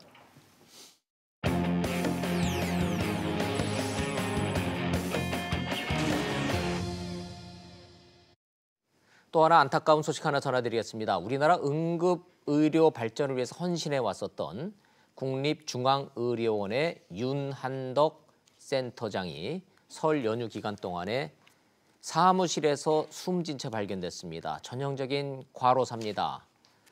이 문제 어떻게 해결해야 할지 먼저 상황 보시고 이슈 따라잡기로 돌아오도록 하겠습니다. 고 윤한덕 센터장이 숨진 채 발견된 건 지난 4일 오후 6시입니다. 설을 맞아 가족들과 함께 고향에 내려가기로 했지만 설 연휴가 시작된 주말 내내 연락이 닿질 않았습니다. 평소 야근이 워낙 잦았던 터라 이번에도 그럴 줄 알았던 윤 센터장의 부인은 연락 두절이 길어지자 병원을 찾았다가 비보를 접했습니다. 국립중앙의료원은 1차 부검 결과 고도의 심장혈관 경화로 인한 급성 심정지가 사인으로 파악됐다고 밝혔습니다. 최종 부검 결과는 아직 남아 있습니다. 고 윤한덕 센터장은 설 연휴 전 일주일 동안 귀가하지 않고 전국 응급의료기관의 운영 현황과 비상 연락망을 점검한 것으로 알려졌습니다. 동료들은 안타까움을 감추지 못했습니다. 윤 센터장은 항상 자신보다 국민의 생명과 안전을 지키는 일을 앞세웠다고 기억합니다. 저도 이제 같은 동료들끼리는 몸 좀 생각해라라는 얘기를 많이 했지만, 근데 그게 어쨌든 지금 굉장히 안타까운 결과가 나서 개인적으로는 굉장히 괴롭습니다. 응급의료 발전을 위해 헌신한 고인의 갑작스런 죽음에 의료계 안팎에서 추모와 애도가 이어지고 있습니다. 고인의 장례는 오는 10일 오전 9시 국립중앙의료원장으로 치러질 예정입니다. 중요한 뉴스만 짚어보는 이슈 따라잡기 들어왔습니다. 오늘 이수희 변호사님 나오셨습니다. 어서 오십시오, 이 변호사님. 네, 안녕하세요. 네. 고액 연봉도 마다하고 응급실 전문병 센터장으로 저렇게 고생을 하셨다는 점에서 국민들한테 잔잔한 애잔한 이런 심정이 있습니다. 그러니까 이분이 이제 그 4년 선배이신 분이 이제 오늘 인터뷰한 거 내용을 보니까 이분이 그러니까 제일 문제가 그 선배 그 교수분의 말은 이 사람이 그러니까 이제 윤한덕 센터장이 하셨던 역할과 임무를 대신할 사람이 없다. 그게 제일 걱정이다. 대체할 인력이 없군요. 그러니까 이분이 했다는 하신 역할 중에 제일 큰 게 이 지금 응급 의료 체계에서 그 관련 법에 따라서 기금으로 운영이 되고 있대요. 이 체계가. 그런데 이게 몇 년에 한 번씩 갱신이 돼야 된답니다. 그게 법으로 규정이 되어 있으니까 그 갱신해야 된다는 설득을 국회에 가서 직접 하고 다양한 심포지엄 회의를 하면서 그런 그 붐업을 했던 그 역할이 아마 제일 컸던 것 같아요. 그러니까 그렇군요. 낮에는 회의 참석하고 또 국회 다니면서 예산 따야 되고 또 또 환자도 봐야 되고 뭐 이러니까 집에 갈 수 있는 시간적 여유가 없었던 거죠. 근데 그런 역할을 해줄 만한 분이 지금은 이제 이것 때문에 혹시 응급의료 체계에 더 많은 관심이 가져지면 다행인데 혹시라도 좀 등한시되는 부분이라든가 아니면은 병원 뭐 각 병원에서 지금 국립중앙의료원이야 뭐 저 공공기관이니까 별 문제 없다 하더라도 뭐 사설 그 의료기관에서는 이 외상센터나 이런 데가 수익이 나는 구조는 아니라고 그러잖아요. 그렇죠. 그래서 뭐 관련 법 개정이나 이런 걸 많이 요구한다 그래요. 시청자 여러분들 중에 특히 설 연휴, 추석 연휴 이럴 때 병원 응급실에 가보면 그거 안 가본 사람들은 모릅니다. 그 병원 응급실 연휴 기간 동안에 응급실 가면은 의료진이고 환자고 보호자고 얼마나 고생을 하고 이게 뭔가 구조적으로 문제가 있다라는 걸 모두가 다 느끼는 게 이게 응급실인데. 근데 특히 이제 이분 뭐 이국종 교수야 워낙 유명하신 분이니까 이제 외상센터하고 그다음에 국립중앙의료원의 이 센터의 경우에는 우리 그 대한민국에 뭐 500개가 넘는 의료기관을 총괄하면서 응급 환자가 났는데 빈자리가 없을 때는 이 센터에서 보내는 거잖아요. 맞아요. 그러니까 얼마나 거의 시시각각으로 저는 상황이 들어올 거라는 생각이 들고. 그러니까 설 연휴에 윤 센터장이 집에를 못 간 거예요. 갈 수가 없는 거예요. 밀려드는 환자들. 그렇죠. 갈 수가 없는 거고. 그리고 그러니까 집에 안 오는 거는 가족들도 그냥 당연시 이전에도 그랬으니까. 그런데 전화 연락은 됐는데 이때는 전화 연락도 안 돼서 부인께서 갔다가 이 상황을 봤다고 그럽니다. 오죽하면 문재인 대통령이 남루한 간이 침대를 보고 가슴이 아팠다라는 글을 남겼겠어요. 이게 참 그러니까 한 의인이라 그럴까요, 한 영웅이라 그럴까요? 이런 분의 이런 이제 그 비극적 결말에 대해서 이렇게 막 허무한 결말에 대해서만 뭐 그 안타까워할 게 아니라 이게 시스템으로 이런 일이 재발이 되면 안 되는 거잖아요. 늘 정의롭고 착한 사람들의 희생으로만 일이 진행되는 거를 뭐 한번 칭송해주고 끝나고 그거는 아닌 것 아니죠. 같아요. 뭔가 대책을 세워야 되고 대한민국 응급치료세 체계의 구조적인 문제를 좀 해줘야 되는 거고 의료진들도 이거 좀 처우 개선해줘야 돼요 또. 뭐 이제 레지던트들의 과로사가 또 문제가 됐었죠. 그래서 주 52시간이 절대. 스카이캐슬로 그냥 다들 의대 보내면은 뭐 돈과 명예를 거머쥔다고 생각하지만 사실 그렇지 않거든요. 그래서 실상은. 응급실이라든가 아니면 대학병원에 가서 그 레지던트들 그 가운과 이런 걸 보면 왜 저렇게 의사를 못 만들어서 저러려고 의대 보냈나 싶을 정도로 고생이죠. 근데 아까 말씀드렸지만 이런 분들은 이렇게 고생을 하고 근데 이제 이런 그 응급의학과라든가 아니면은 뭐 이제 외과라든가 뭐 심장 수술을 하는 아주 좀 경무에 시달릴 수밖에 없고 응급 상황이 언제든 발생하는 이런 그 과에는 지원자가 좀 줄었다 그래서 많은 걱정들을 했잖아요. 근데 정의를 위해서도 이런 경우에는 좀 그 뭐 의료 체계라든가 이런 데에서 좀 어떤 보상이 좀 있었으면 좋겠습니다. 맞습니다. 진정한 의사, 진정한 의료계의 거목이 이렇게 남루한 간이 침대에서 숨진 이 사건을 계기로 해서 응급체계에 대한 구조적인 문제가 시급하다라는 얘기가 있어서 오늘도 이슈 따라잡기로 좀 여쭤봤습니다. 자, 그럼 이제 본격적으로 이제 정치권으로 좀 가보면 박근혜 전 대통령이 뭐 이제 만 68세 생일 맞았는데 구치소 앞에 엄청 많이들 몰렸다며요. 그러니까 생일이라서 몰린 것도 있지만 오늘 많이 모였겠지만 이전에도 거기에 텐트를 치고 의왕 구치소에 그래서 매일 아침 뭐 이렇게 응원을 하는 분들이 꽤 있다 그래요. 지지자들이 여전하다는 얘기인데 뭐 박근혜 전 대통령 지지자들 얘기가 뭐 어제 오늘의 일이기 때문에 그게 궁금한 게 아니라 자유한국당 전당대회를 앞두고 박근혜 전 대통령의 이른바 박심에 대해서 아주 묘한 파장이 일고 있다 그래요. 그러니까 이제 각 그 뭐 지금 유력 주자들의 경우에는 그 홍준표 대표가 처음 시작했죠. 사면 얘기를 꺼냈죠. 두 전직 대통령에 대한 사면 얘기를 꺼냈고 뭐 황교안 총리의 경우는 좀 어정쩡하게 얘기를 했죠. 사면해야 된다는 국민 의견이 적지 않다. 뭐 의견을 들어야 된다 이런 얘기였고 오세훈 전 시장의 경우 좀 결이 다릅니다. 정치인 박근혜를 극복해야 된다. 그러니까 보수의 부활은 다시 태어나기 위해서는 극복 극복이 있어야 된다라는 거라서 예. 보수 재건이라는 표현보다 부활이라고 표현한 거는 좀 극복의 방점이 더 있어서요. 좀 결이 다른 거는 오세훈 전 시장이고요.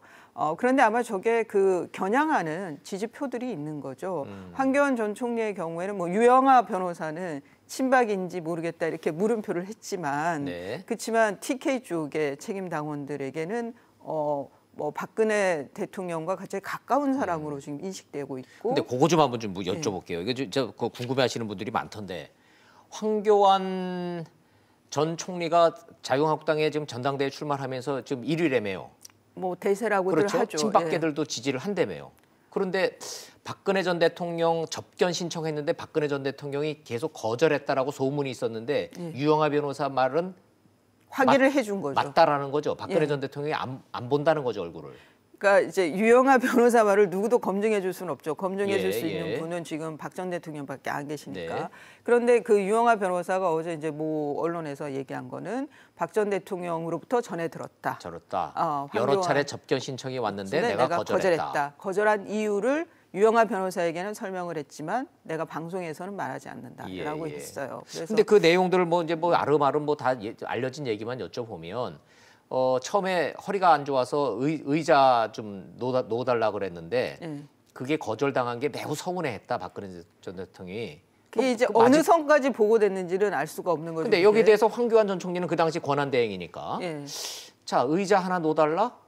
이거를 안 넣어줘서 서운했다? 지금 이 내용이잖아요. 뭐 사람이 이제 서운한 거는 아주 작은 거에서부터 시작이. 이런 거에 빈정상하면 오래 가죠. 그죠. 그거 상황 자체가 지금 그 구치소에서 뭐 박 전 대통령의 경우에는 탄핵이 기각될 걸로 기대했다는 말까지 있었기 때문에 그런 상황에서 작다면 작고 큰 거라면 큰 거예요. 그러니까 배려라 그럴까요? 뭐 예우라 그럴까요? 그런 게 무시당한 걸 수 있죠. 그런데 그런 요구를 했는데 그게 어느 선까지였냐는 거죠. 이제 그게 뭐 교도관한테 얘기를 했든 뭐 거기 그 구치소장에게 구치소장은 분명히 알았을 거고 그럼 그 상부에다가 얘기를 했을 거 아니에요? 그럼 법무부 장관이란 말이에요.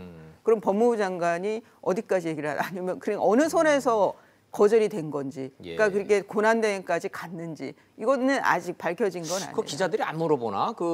황교안 전 총리 권한대행 시절에 박 전 대통령이 구치소에서 그 의자 좀 놓아달라고 그랬다는데 그거 알고 거절하신 겁니까? 아니면은 아예 보고가 날라서 몰랐습니까? 이렇게 물어볼 수는 있잖아요. 저는 지금은 알아볼 거예요. 왜냐하면 유영하 변호사가 어제 언론에서 얘기를 그러니까 확인을 해준 거죠. 그 전까지는 카더라만 있었잖아요. 카더라 맞아요. 유영하 변호사 얘기. 그래서 이게 지금 이제 본질적인 질문이. 유영하 변호사가 나와서 황교안 전 총리가 박근혜 전 대통령한테 섭섭하게 했다, 서운하게 했다. 실제로 박근혜 전 대통령은 황교안에게 서운한 감정을 갖고 있다라고 이렇게 간접적으로 알려지면 친박계 표심이 변화가 있을까요? 저는 그렇지는 않을 것 같아요. 왜냐하면 그러니까 그 당원들은 저는 모르겠습니다. 당원들의 책임다. 특히 뭐 TK 쪽 당원 지금도 박 전 대통령이 얘기하면 마음 아프다 우시는 어르신들도 계시니까요. 그렇죠. 그러니까 그분들은 모르겠지만 현재의 그 의원들, 초재선 의원들을 다 친박계라고들 얘기를 하지 않습니까? 그때 공천을 받았으니까 그분들은 차기 공천에 관심이 있는 거예요. 그럼 당대표가 될 가능성이 제일 높은 사람이 누구냐? 확률이 제일 높은 사람이 누구냐? 지금 대세론이니까 황교안 총리가 지금 저는 그 대세가 꺾이지 않는 한은 여전히 지지는 하지 않을까. 혹시 황교안 전 총리 같은 경우에는 좀 박근혜 전 대통령 그 수감 생활할 때 좀 잘해줄 걸 이렇게 후회하지 않으실까요 혹시? 아니면 그냥 그만두고 나올 걸 그랬나. 탄핵이 될 때, 탄핵 결정이 났을 때, 그럴 때 그냥 같은 책임을 진다라고 나왔어야 했나. 뭐 여러 가지 생각을 하실 것 같습니다. 저희가 박근혜 전 대통령 이 수감 중인 박근혜 전 대통령에게 이렇게 주목하는 이유는 박근혜라는 카드는 자유한국당 내에 보수 진영 내에서 여전히 살아있는 카드라는 얘기들을 의원들이 많이 해요. 그래서 이게 참 이 좀 조심스러운 얘기지만 영원한 그러니까 앞으로 한 10년까지는 딜레마가 될 수도 있다. 5년, 10년까지는 이분이 딜레마가 안 되려면 박 전 대통령께서 나는 이제 정치하지 않는다. 현실 정치에 관여하지 않겠다라든가 뭔가 선을 딱 그어줘야 된다고 생각이 듭니다. 지금 유영하 변호사가 한번 이렇게 나와서 얘기한 것이 또 뭐 그러니까 큰 반향을 일으키잖아요. 그게 네. 뭐 긍정적이든 부정적이든. 그래서 박 전 대통령께 이것 때문에 일부에서는 사면이 됐을 때 이것이 보수층에 유리하느냐 불리하느냐 그러게요. 여기에 예, 대한 예. 또 표계산도 나옵니다. 그러게요. 예. 유영하 변호사는 뭐 황교안 전 총리가 박근혜 전 대통령 수임 번호도 기억 못하는데 무슨 친박이냐 뭐 이렇게 공격하대요. 과거에 저희가 이제 이런 사례를 보면 이제 뭐 자의반 타의반 외국 출타를 가 있을 때 어떤 그 유력자들이 그 사람에게 연락이 왔다 그러면서 이렇게 그 풍선 그러니까 뭐 이렇게 과장을 해서 말하는 분이 있을 때 정말 가까운 사람은 굉장히 그게 마음에 안 들죠. 그렇죠. 그러면 뭔가 그게 아니라고 껍질을 벗기고 싶은 생각이 있죠. 저는 맞아요. 유영하 변호사가 그게 아닌가 싶습니다. 좋습니다. 자유한국당 전당대회를 앞두고 박근혜 전 대통령을 어떻게 규정하느냐를 가지고 당내에서 묘한 파장이 일고 있다는 얘기까지 해봤습니다. 그나저나 자유한국당 저 전당대회 날짜하고 북미 정상회담하고 겹쳐가지고 그 날짜는 어떻게 될까요? 오늘 결정은 27일이 전대잖아요. 네. 전당대회인데 그때 그러니까 되게 뭐 이게 얼마나 알맹이가 있는 회담 결과가 나올지는 모르겠습니다만은 뭐 지금 이제 오늘 오후에 비대위 회의를 하면서 결정을 하는데 저는 뭐 아마 연기는 안 될 가능성이 높다. 현실적으로도 어렵습니다. 그 황교안 전 총리를 제외하고 나머지 주자들은 다 연기하자고 어제 그랬던데. 근데 그게 뭐 일주일 하자는 분도 있고 뭐 3주 얘기하시는 분도 있는데 현실적으로 우선 중앙선관위가 이 선거 관리를 해줘야 되는데요. 저 3월 중순인가에 조합장, 전국 조합장들 선거가 있답니다. 그래서 중앙선관위에서 여력이 없다고 그래요. 그러니까 많은 현실적인 문제가 있어요. 현실적인 문제가 있죠. 선관위도 해줘야 되고 체육관도 빌려야 체육관 빌리는 것도 쉬운 일이 아니고. 근데 참 그런데 27일 전대해서 새로운 지도부가 28일 날 그 원래 그 월요일 목요일 날 최고위 회의거든요. 거기서 첫 일성을 얘기하는 것도 저는 좋다고 봅니다. 그러게요. 근데 좀 날짜가 하여튼 안 좋긴 안 좋아요. 김정은, 트럼프 뭐 그걸로 27, 28, 3월 1일 그냥 계속 갈 것 같은데. 총선이 내년 4월에 있는데 뭐 그거 컨벤션 효과 그거야 안달할 일은 아닌 것 같아요. 오후에 보죠. 결과를. 알겠습니다. 자, 저 이제 의원들 중에 자유한국당 얘기 나온 김에 최규일 의원 윤리특위 뭐 징계됐다는데. 근데 지금 윤리특위에 접수된 거는 없다 그래요. 아직 접수는 안 된 모양이죠. 근데 이제 그 스트릿바라는 게 뭐 여기에 대해서 도대체 어디를 간 겁니까 지금 사실관계는? 그러니까 유형 맨하탄 쪽인데, 그러니까 최규일 의원은 부인을 하고 있어요. 그러니까 나는 남자들이 가는 업소가 있고 여자들이 가는 업소가 있고 그래요? 이게 가이드 얘기인데 저기 그 미국의 스트릿바는 영화 같은데 보면 왜 이렇게 깽영화 할 때 나오는 거 있잖아요. 저게 불법이 아니라는 거죠. 거기에는. 아니 근데 지금 저 국민들이 물어보는 거는 이게 합법 업소냐 불법 업소냐를 묻는 게 아니잖아요. 이 여성 무희가 나오는 이 스트릿바라는 데를 공무 출장을 가서 국민의 세금으로 간 것이 적절했느냐 안 했느냐. 더군다나 뭐 출장도 뭐 선비 무슨 홍보하러 간 거라며요. 선비가 갈 장소는 아닌 것 같긴 한데. 그게 국회의원 윤리 실천 규범에 보면은 품위 유지 의무 위반이 있어요. 저게 이제 품위를 위반한 거냐 아니냐 거기에 따라. 근데 뭐 말씀 들어보니까 뭐 춤추고 뭐 그런 거 얘기를 들어보면은 뭐 민망하긴 합니다만 가긴 가셨네. 최규일 의원이 지금 대응이 처음에 좀 화들짝 놀란 것 같습니다. 몇 년 전 지금 말씀인즉슨 옷을 다 벗으면은 안 되고 뭐 일부 걸쳤으면 괜찮다는 식으로 말씀을 하시니까 국민들이 보기에는 아니 이분이 지금 무슨 말씀하고 계시는 거지 이렇게 나오잖아요. 그러니까 공무상 간 길에 그렇게 된 것을 지금 정말 죄송하다 그냥 고개 숙였으면 더구나 또 문화체험이라 그러면 그랬으면 됐을 텐데 좀 너무 일을 크게 키운 경우는 있는 것 같습니다. 그런데 아직 윤리특위에 접수는 안 됐다. 접수는 안 됐다고. 그렇군요. 알겠습니다. 예천이죠. 저기도 예천 그 가이드 때려가지고 예천 군 의원도 그렇고 국회의원도 그러시고 그때 또 뭐 어떤 뭐 불러달라 불법적인 뭐 예천이 원래 선비의 고장인데 이제 그 권력이 생기면 이상한 발상들부터 하나. 옛날에 선비들이 뭐 그렇게 잘 노셨나 모르겠네. 자, 뭐 거기까지만 해보죠. 선비의 아주 좀 품격 있는 그런 문화를 받아야겠죠. 제일 중요한 게 2월 임시국회 열려요, 안 열려요? 그게 지금 1월 달도 지금 이제 그 뭐 여야 대치였었죠. 예, 이 2월 달도 쉽지는 않아 보입니다. 쉽지는 않아 보이고 그런데 그게 이제 각 당마다 셈법이 있는데 지금 저는 다른 것보다 여당이 좀 이런 경우에는 급하게 생각을 해야 된다. 법안들이 이제 계류되어 있는 상황에서 좀 여당이 좀 더 적극적으로 나서주는 것이 필요하다는 생각이 들고요. 예. 결과적으로는 안 열릴 것 같다라는 겁니까? 여야 상황이? 국회 분위기를 전해드리면 보좌관들이 좋아한다 그래요. 일 안 하고 노니까 2월달에 2월도 공치니까. 이거는 제가 그냥 농담처럼 하는 얘기입니다. 아니요, 실제로 좋아해요. 뭐 저도 뭐 옆에서 많이 봅니다. 그럼 뭐. 보좌관들의 요새 안 바쁘냐 그러면 시간 많다 그러고. 뭐. 보좌관들의 분위기가 그런 거 봐서는. 어렵군요. 이거 저 쟁점 하나만 딱 소개해드리면 왜 그런 거예요? 뭐 때문에 지금 여야가 이걸 못 열고 있는 겁니까? 이게 결국엔 손혜원 의원의 국조라든가 특검 이게 이제 문제가 되는 걸로 보이고 또 하나는 이제 한국당의 경우에 양보하기가 어려운 게 조혜주 중앙선관위위원 임명이 있잖아요. 조혜주 위원이 이게 이제 문재인 대통령 캠프에서 일을 했다 안 했다 이걸로 우선 사실관계부터 다툼이 있긴 한데 내년 총선이 있는 상황에서 한국당 중앙선관위위원 한 명 한 명이 너무 중요하죠. 그러네요. 야당은 그 손혜원 국조하자 이럴 거고. 뭐 여당은 전수조사하자 그러니까 또 뭐 물타기 하냐 이러고 싸우고 있구만요. 에이. 자, 알겠습니다. 좀 기다려 보죠. 말씀 잘 들었습니다. 고맙습니다.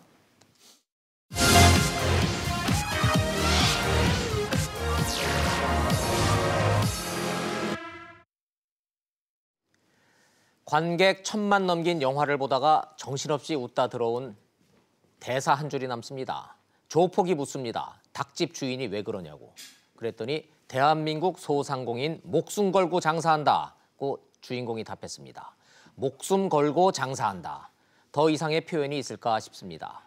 근데 외식중앙회라는 데서 지난 1년 표본 400곳을 조사했더니 125곳이 폐업했습니다. 매장 면적 10평 이하 폐업률 38.9%, 영세할수록 10곳 중 4곳이 문 닫았다는 얘기입니다. 전체 폐업자 숫자는 100만 명을 넘겼습니다. 최저임금이 제일 컸답니다. 이걸 경쟁력 없는 자영업자의 퇴출 과정이다는 분석을 보고 기겁을 했습니다. 영화 대사처럼 목숨 걸고 장사하다가 목숨줄이 끊어진 건데 경쟁력이 없어 퇴출당했다니요. 최저임금은 죄가 없다는 정부 여당의 시각은 바뀔 것 같지 않고 자영업자는 알아서 살면 살고 죽으면 죽는 겁니다.